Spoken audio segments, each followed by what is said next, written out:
Ang bidyong ito ay inahandog ni Jocelyn G. Kilang from Pagsasanay, gawa ni Kilang Jocelyn G. 5 hakbang upang mapaunlad pa ang pagkatuto ng dalawang wika.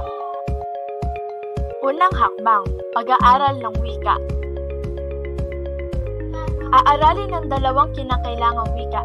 Simula sa kung ano ang pinagkaiba ay pagkakatulad ng dalawang wika. Alamin ang kahulugan ng bawat salita kung paano ito isulat at basahin hanggang sa kaya na itong salitain.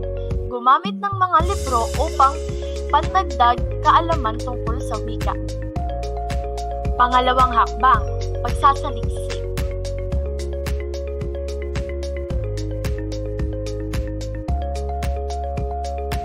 Pagtingin sa diksyonaryo o sa internet ng mga kahulugan ng mga salitang hindi maintindihan o manghingi ng tulong sa mga taong may alam tungkol.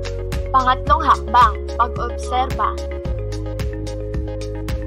Pag-obserba o panonood ng mga palabas na nagtuturo o gumagamit ng mga wikang inaaral, kung paano ang pagbigkas at kung ano ang pagkilos na ginagawa ng mga taong gumagamit ng wikang inaaral kapag formal at di formal na sitwasyon.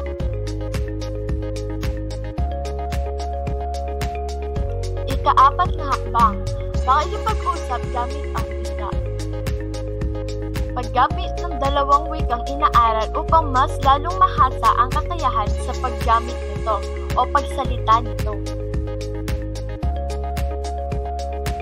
Ika-5 hakbang, ibahagi sa iba ang natutunang wika.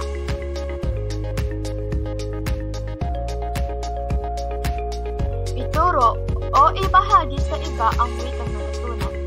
Maaari itong simulan sa pagbanggit ng mga salita at pagpapaliwanag ng mga ito sa kaiba.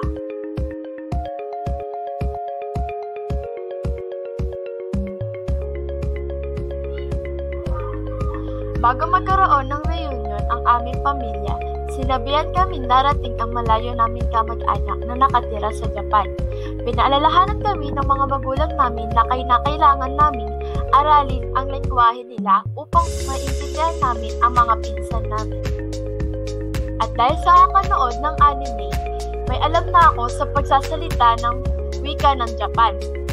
Kaya naman, naging maayos ang pakikipagsalamuha ko sa mga tita ko at pinsan ko na rin. Dahil dito, inalok ako ng tito ko na pag-aaralin niya ako sa ibang bansa.